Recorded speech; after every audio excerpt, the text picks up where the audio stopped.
So this video is going to be about diatomaceous earth. I have a lot to say.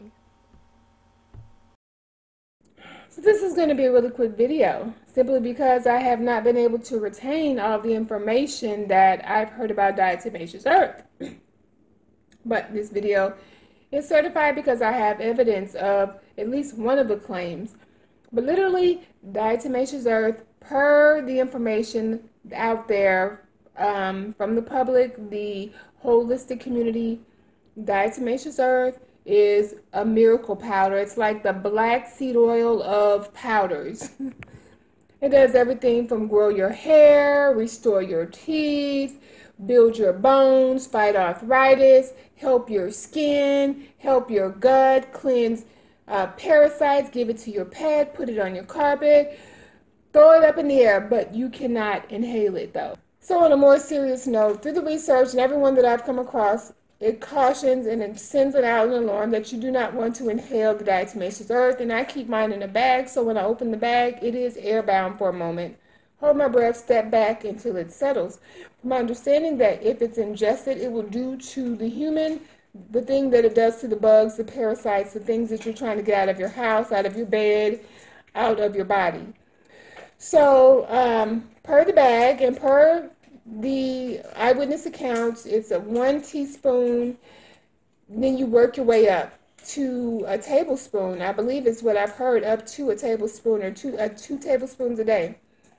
And it's in warm water, and it's very simple. You just stir it up, and I will link a video in the description box below that gives way more information about diatomaceous earth than I've ever heard, and it like combines all the different accounts that I've heard of, and then it more gives alternative ways to consume the diatomaceous earth that I haven't heard. So it's a lengthy video, but it has a lot of information, and it outlines all the benefits of consuming diatomaceous earth. With that being said, it was brought to the spotlight for me because of the root cause protocol. Diatomaceous earth was one of the recommendations, and I had been hearing about it throughout the holistic community, but kind of like, you know, silica or shells, eating that, I don't know about that. But it is a heavy metal detox, so, and it's parasitic, so that's why I purchased it, and then have decided to hold off my experimentation with it because I'm on a different path and don't want to do too many things at one time and cause harm to myself. But my little one, since there's nothing major going on like Crohn's, autism, cancer, something major, and medically he gets all the check marks, but in the holistic community, I know to look deeper. I would not do organic coffee enemas unless it were something serious. However, there has been indication that I need to focus more on his gut health, his liver, his pancreas, and his intestines. And so I thought, well, since they're saying all of these things about diatomaceous earth, and it's a safe product, let me just try it. And at the end of the video, we'll have documented proof that diatomaceous earth does clean out the intestines, and you just have to see that for yourself if you choose to, for informational purposes. I wanted to be sure that I purchased and consumed food-grade diatomaceous earth. It is a tasteless substance with a little texture and consumed in warm water. So what was the regimen?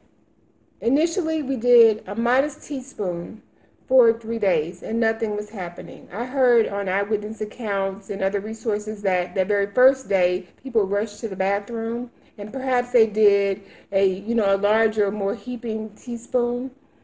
So after 3 days, I stepped it up and I did 2 modest teaspoons. And at that point is the point at which I noticed that the occasions to go to the bathroom had increased exponentially. And so we did that for like 3 days, and then I did heaping or nice sized portion teaspoons of the diatomaceous earth, and did that for the remainder leading up to 2 weeks. So after 2 weeks of consistently consuming the diatomaceous earth on an empty stomach, one time in the morning, and in the afternoon, well after lunch and before dinner, with warm water in a cup, and following it up with the proper amount of water. The picture I will have at the end of the video shows what was the end result, and it's definitely parasitic activity.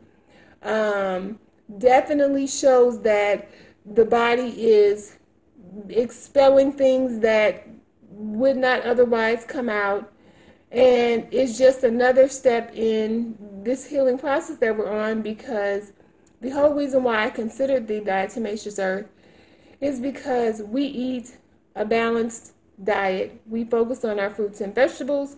We do not eat high fructose corn syrup, processed sugar, processed food, junk food, processed cookies, we don't eat processed foods. We focus on organic items, and just not seeing the results. You know, you spend all that money and you eat all that food, you're wanting to see the results of that. And so diatomaceous earth is another step in repairing and cleansing and getting the nutrients from the food that we are eating. So in my opinion, for someone that cannot wrap their head around doing an organic coffee enema, diatomaceous earth is an alternative. They work similarly.